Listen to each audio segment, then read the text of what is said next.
Hey everybody, my name is Jeff, and this story of rebellion is really a story of criminal mischief.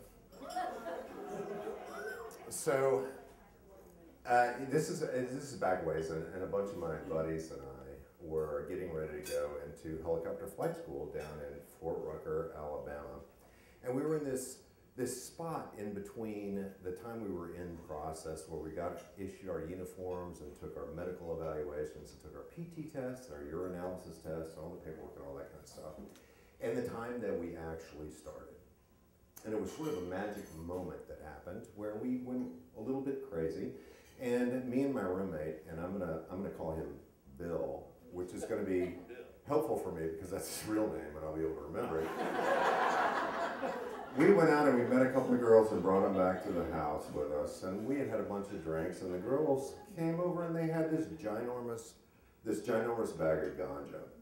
Now, I would have participated too, but I had like 10 beers, and if I drink and smoke at the same time, I fall down, so I didn't participate. But everybody had a great time, and my roommate Bill, he said, you know what, we just had a urinalysis screening like 10 days ago, they're not going to call us again. Well, at 5 o'clock in the morning, the commander calls and says, Bill, come in, you've got to fill up a cup. And he was panicked. And I was like, Bill, don't worry. It's fine. I'll take care of it. I will pee for you because my urine is pristine. So I reach into, and this is back in the old days, before the way they do it now. The way they do it now is terrible. They go into the restroom with you, and they look at your urethral meatus. Now, I looked it up this morning. That's what your pee hole's called. Now that's just an anatomical fact right there. They watch it come out of your pee hole and go to the cup. But back in the old day when I was going through, you had some privacy. It was civilized. So you just had to come out with a cup full of urine that was frothy, yellow, and warm, and you're good to go. So I'm like, Bill, no problem. We can sort this out. So I fish into the garbage can and I pull out this little foil box, a Capri Sun container, and I empty out whatever orange juice or whatever is in there. And I'm like, fill it up for you. We just got to make sure it's warm. So I go into the bathroom.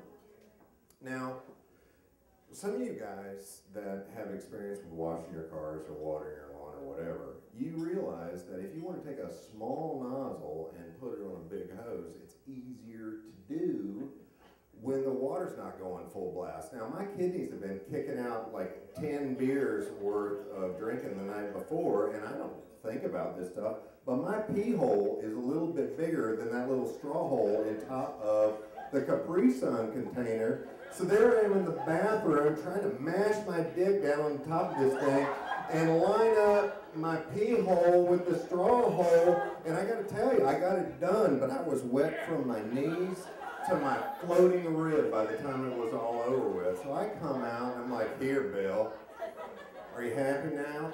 And it's wet, he's not happy, I'm not happy. I put some Scotch tape on the top of it. He tucks it down inside the elastic waistband of the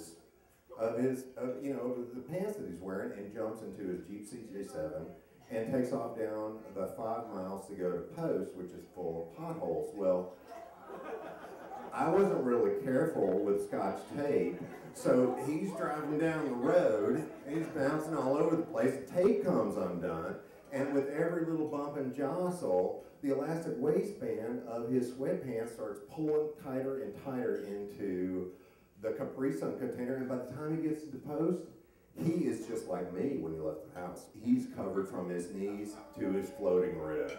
Now, he explained the whole thing away about this tragic accident with, Gatorade containers. So they give him the cup, and he goes into the bathroom, and he takes out the Capri Sun, and he squeezes it into the cup, but it doesn't come up to the line. It's not even close. Well, he can't top it off himself, right? Because he's guilty. So he goes over to the hot water to turn it on and fill it up, but of course it's turned off, and this is an Alabama October morning. It's cold, so he's throwing the cold water to top it up to the line, but by the time it's done, it's cool in his hand, and he's thinking to himself, what am I going to do? Am I going to have to go home in shame to Texas because I popped positive on a urinalysis test?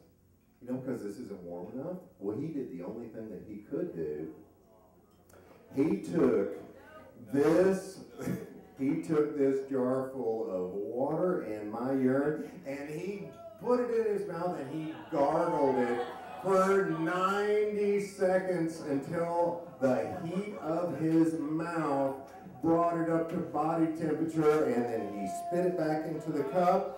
He walked out and he talked to the med tech, gave it to him. She accepted it, looked at it. Well, it's yellow, frothy, and warm. Check found okay. Passed the piss test, passed flight school, went on to a distinguished career in the Air National Guard for the state of Texas. Now, I can only tell you that because I investigated this morning that a criminal conspiracy to defraud the government has a statute of limitations of 5 years, which has safely passed. And that right there is a legal fact. Thank you very much.